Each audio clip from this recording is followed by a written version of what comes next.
Hello, what's going on YouTube?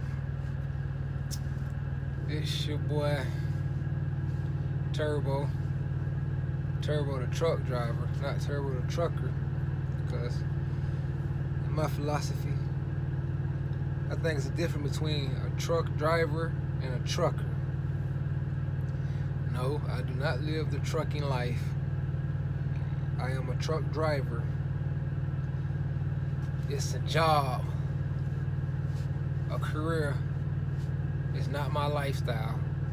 I don't base my life strictly just truck driving like a lot of truckers out there, So, I just want to let y'all know, I be on YouTube a lot, watching a lot of, trucking blogs and all that. Different stories that different truckers have. I listen to a lot of it. I learn a lot from a lot of it. And someone I just don't, I don't get like the concept of it, like what they be, what the message they trying to get across. What I be noticing on a lot of like you got quote unquote these super truckers that the ones that say they've been trucking for decades. I don't knock it. You've been trucking for decades. That's good. But what like triggers me and like irritates me about those type of truckers, the truckers that like they think they're better than a lot of other truckers, such as the new truckers, the rookie truckers that's coming into the trucking industry. But you got to think about it, logically and realistically. At one point in time, those super truckers that claim they're super truckers, there was a rookie at one point in time too. And I noticed, like, they always talking about the rookie trucking this, the rookie truckers that. I say, because I was a rookie trucker at one point in time, I wasn't looking for no handout, none of that. But what I say is, for all these super truckers, you should be trying to help the rookie truckers to keep the accident and death rate of trucking down by helping them, guiding them through what to do and what not to do instead of criticizing them.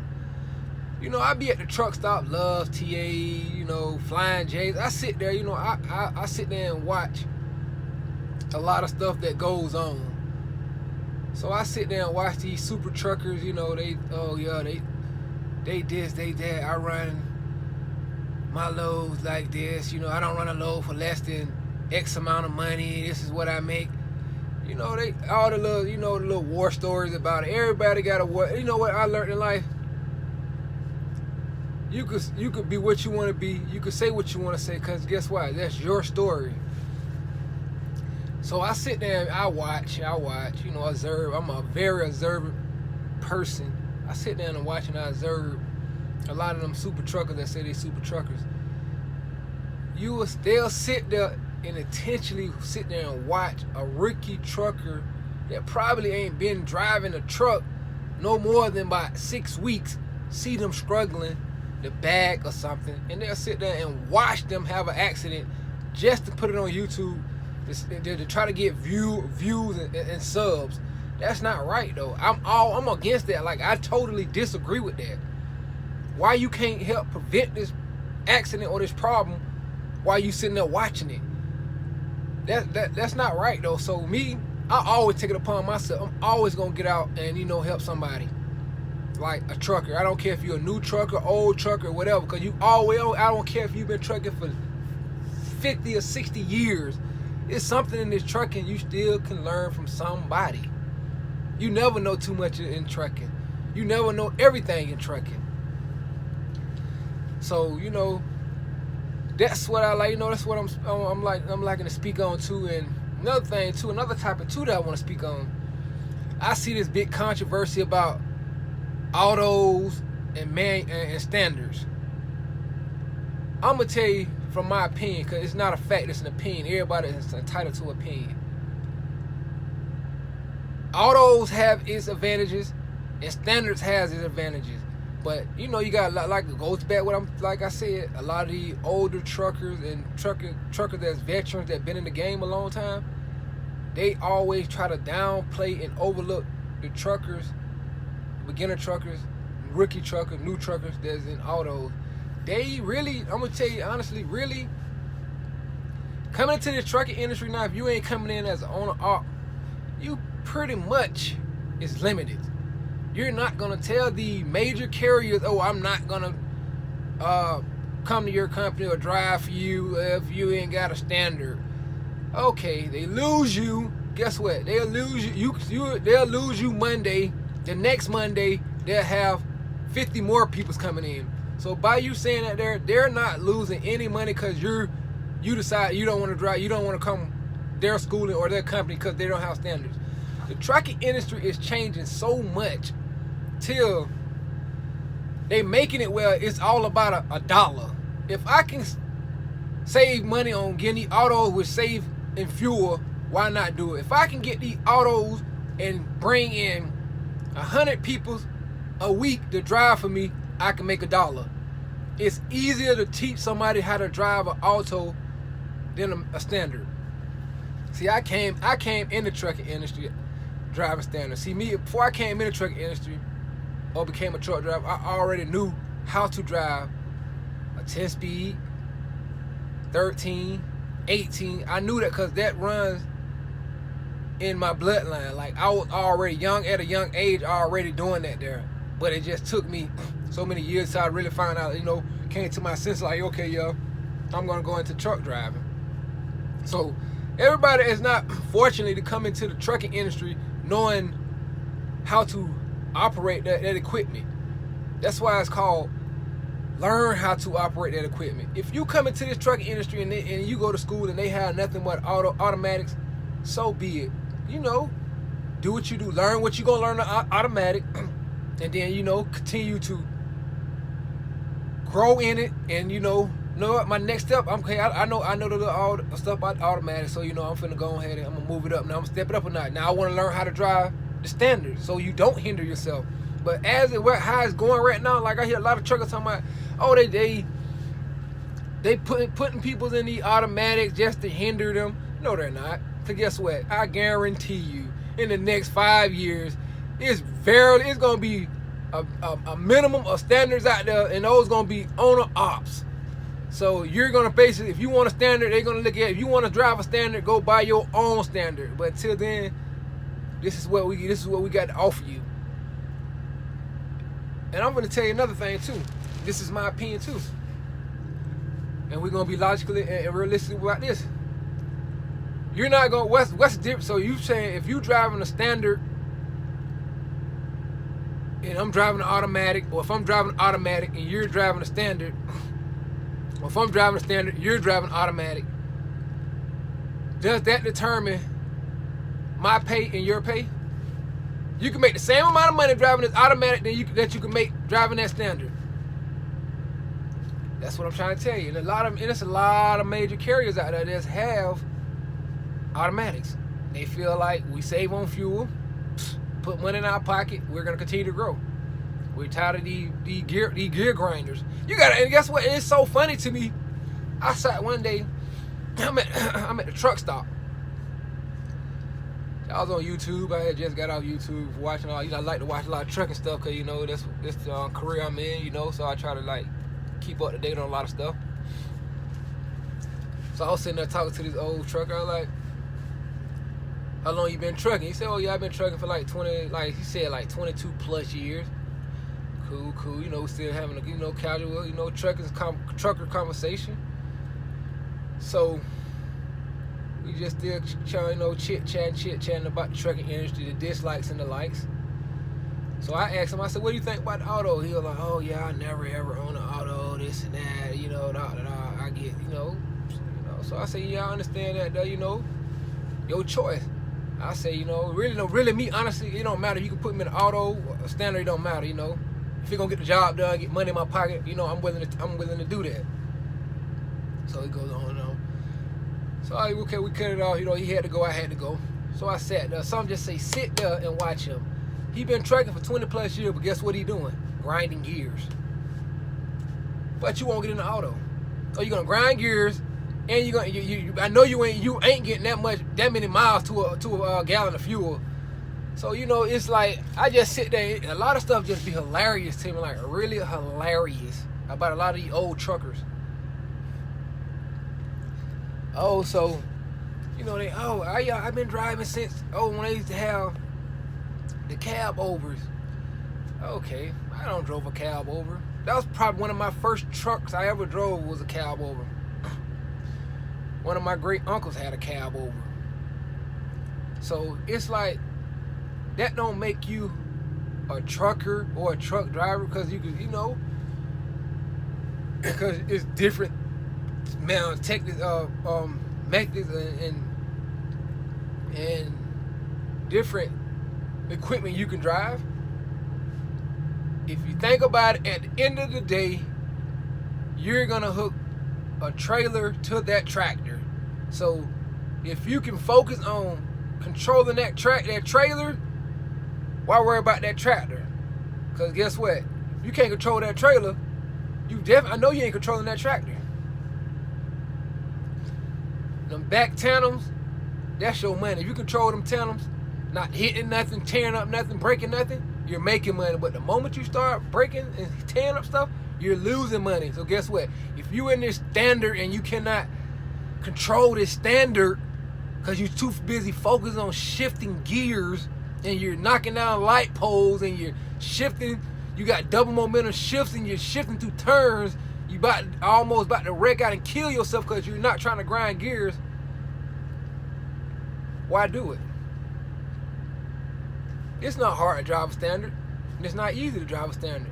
It's all up here. It's all how far you want to take it.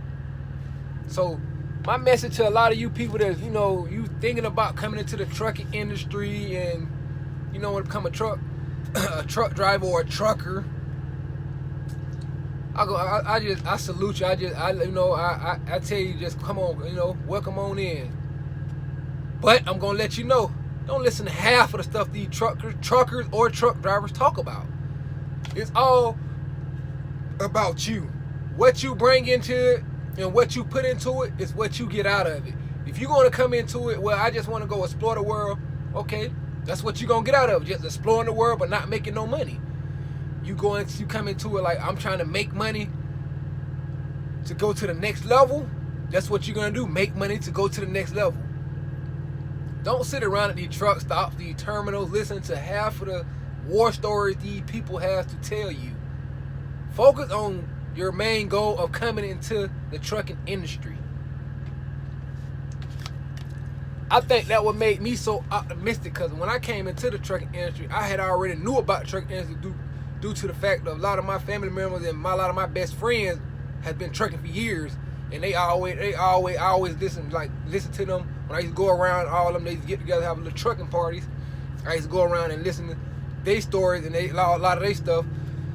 So I basically came in like one of the gifted ones that basically had an eye on the prize of knowing what's going on, what to look out for and what not to look out for. So what I'm saying is, a lot of the stuff that you come into the truck industry, you hear, don't listen to all that stuff. I'm just gonna keep it real with you. I'm not gonna front with you. I'm not gonna make it seem like this and like that. What I can say is, your first year in trucking, it's gonna be like a challenge for you where you just like, you know what, it's not for me. I'm gonna just get a rag up. I'm gonna throw the towel in. But I say you just push through it until you can get that experience. Once you get that experience under your belt, you basically in a setting where you can pretty much, you got yourself situated. Don't give up. Another thing too I like to say, a lot of people excuse me, a lot of people like to criticize a lot of companies. I always remember this here. This is outside of the trucking world. It's different strokes for different folks. What they eat don't make you use the bathroom. What you eat don't make them use the bathroom. So, with that being said, I'm gonna use an example. Say if you went to CR England. you're gonna see, yeah, CR England is one of the trucking industry. You know, one of the trucking companies, one of the trucking companies in the trucking industry got like probably the most horrible reviews. But I also know a lot of guys that went there and still there that CR England worked out for them. Like I know a lot of guys that went to Swift, that Swift ain't work out for them, but I know a lot of guys that went to Swift and it worked out for them. And you know, Acedra like Prime, Acedra, you know, Trans Am, Knight, Schneider, JB Hunt. You know, it's different strokes for different folks. You can't really say there's a bad trucking company out there and there's a good trucking company out there. So you got to go into it and attack that at your own angle. Don't listen to me or nobody else like, oh, that's a bad trucking company, don't go there. No, don't do that there, because guess what? It might have worked for you, but didn't work for me, and you just passed the opportunity up. So don't just listen to a lot of stuff that people say, you know, about the trucking, like these trucking companies. You know, go out and try it out. You know, if you don't like it, you know, you ain't got to be nasty about it. Like, you know, just let them know, hey, it's not working. You know. So I think I'm gonna just, you know, probably know how to go somewhere else. But I personally say, give it a try. Get past your first year, especially if you go into these trucking companies and you're on a contract. I say complete the contract. You don't have to complete the contract. I'm not saying you have to complete it. You know, that's on you. If you want to pay the money back out of your pocket or whatever. But I say just complete the contract. And in the process of completing that contract is you completing the contract where you don't owe them and you getting your experience. So with that being said, don't come into this trucking industry thinking you're gonna make buku loads of money within your first year. It's possible, but you're not, because you got to be focused on set your vision of getting experience so you can start to make good money. Don't come in here thinking your first year you're gonna make $200,000. Man, no. That's bull. That's BS. Don't think that. Don't let nobody tell you. But yes, I know a lot of y'all say, do you make $1,000 a week? You know, you can make $1,000 a week. I truly can say that you can make $1,000 a week. I'm just gonna keep it real with y'all, and I'm gonna tell you from my experience from me. I ain't speaking on nobody else's experience. Hold on, y'all. Let me find my lighter, cause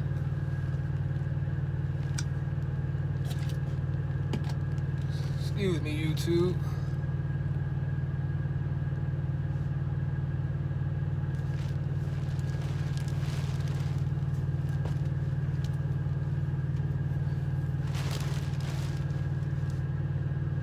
Okay, YouTube, excuse me. But back to it. Yeah, I'm gonna give y'all my experience. A little bit about me. When I came into the trucking industry, you know, I came in driving, you know, that's when they had the standards, you know. They ain't have, you know, the auto was out, but, you know, they were still training the standards, you know, but I already know how to drive, you know. Woohoo! Lucky me. But besides that, it ain't nothing to brag and boast about. I came in with, let me let y'all know. I came in with CR England. When I came in, it was like they were doing the 9-month contract. I heard a lot of guys say 9 is a year. They had the 9-month contract, completed it. That was the years back. Yeah, I completed it. Don't owe them no money. You know, so my 9th, like one of my, unfortunately, the company didn't work for me. So, you know, I was like, couldn't wait till the 9 months was up. The date of my 9 months, I let them know I was going. I'm gone.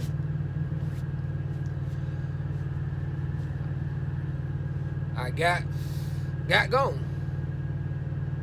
Like quick, fast, and hurry. Like, didn't waste no time. I went to Budweiser. You know, some local. Wasn't so bad. Doing good. I had decided, like, I'm going back over the road. You know, I done had enough of local. You know, I want to go back over the road. Go to another chapter in my life with the trucking. So, got back over the road. Got offered a regional position. Yeah, got offered a regional position. So, you know, I took the regional position. After I ran over the road, you know, OTR. I ran that about 6 months, 6 more months after I came left Budweiser. I ran that like 6 more months, and then they offered me a regional position. I'm not gonna put the company out there because, you know, that just ain't what, you know. I don't need nobody trying to, you know, figure out where I'm at. But, you know, hit me up in the comments. You know, you want no questions about it, I can tell you. But yeah, but anyways, when I got the regional position, I was running no bull, I probably running about 2,800 miles a week. It's just like, that's what they, you know, I just set my goal at that, like, I'm gonna run 2,800 miles a week. I'm not gonna, you know, press the issue, like, try to be the super trucker out there. 2,800 miles a week, you know, that's pretty good, you know, pretty good money, you know, for me. So, I got the regional position, they put me on salary. Well, with my salary, I make my salary about $1,300, and I don't drive no more than probably the top. Since I've been regional, I might have just probably bust in of driving 1,000 miles a week. So I basically cut my OTR miles down by 1,700. So I drive probably on every week. That's probably the max I don't drove since I've been OTR, not OTR, excuse me, but since I've been regional. About 1,064 miles. I usually run in about 700-800 miles, right? 700-800 miles a week. 1,300, you know, ain't too bad. I know I can do better, but ain't too bad. Home every weekend. Friday, Saturday, and Sunday. Home. Which ain't too bad. That's why I really want to take it up. Now, so, you know, I came in, fortunately. It works out for me, a lot of the stuff. And I know a lot of guys that came in, a lot of my friends came in, that I had directed them and helped them get their CDLs came in. Once they finished their contract, they making good money. I know a lot of you guys, like, real talk, like, you can come in this company, not this company, but companies, in any company, and make good money. But it's all about how you gonna approach it. Don't think you're gonna make no money if them tires ain't spinning. You ain't burning, you ain't earning. But my saying is, if them wheels ain't spinning, guess what? You definitely ain't winning. Cause them tandems, that's my money. Long as I ain't hitting nothing, or tearing up nothing, or breaking nothing, I'm gonna continue to make money. So if they spin, long as they spinning correctly, I'm making money. I'm winning. Now when you stop spinning, now you starting to fail. Cause now you sitting around. You're not making no money. You ain't got to come into the truck industry and be this super trucker. Oh, I'm finna run 15,000 miles a week. It ain't gonna happen. They got e-logs. It's basically now, when I hear a lot of these dudes doing all this bop, yop, oh, I'm running X amount of miles, use a solo driver, or I'm running 5,000 miles a week, they got e-logs. It's designed. You ain't running but so many miles a week. You're not running no 5,000 miles on no e-log unless you're doing something illegal to jeopardize your CDLs. It's not paper logs anymore. Where you can Jimmy rig and can put some stuff together. Where you can run 5,000 miles. You can't. You're not running like. Don't believe a lot of that stuff these people say. I had to tell a dude that at the truck stop. He told me he running 5,000 miles a week, and I said, you must be the only person still on paper logs. You're not on e-logs anymore. You're not on e-log, is you? Oh yeah, I'm on e-logs. No, you're not. You're not running on 5,000 miles a week. Show it to me. prove it. He couldn't prove it. So that was one of them blowing the smoke up your ass stories. That's all he was doing, trying to blow smoke up my ass. Thinking I was a new trucker to the trucker. No, I'm not new to it. I'm true to it. So you can't blow smoke up my ass. You can't tell me it's raining money outside. I'm gonna go out there and believe it. No, you're not gonna pull that one on me. So, you know, if y'all got any questions or anything, you know, just hit me up in my comment box. You know, I'm gonna get back with you as soon as possible. I'm out here to try to help anybody that's, you know, trying to help themselves come into the trucking industry. You got any concerns about anything, just, you know, hit me up and let me know. You know, y'all, you ain't gotta like the video. You ain't gotta like me. You ain't gotta like what I said. But if somebody out there get this message a catch. So, you know, you just push the subscribe button and subscribe to my channel. And I got more talk coming to you in videos. So I'm out of here. Remember, it's Turbo the truck driver, not Turbo the trucker.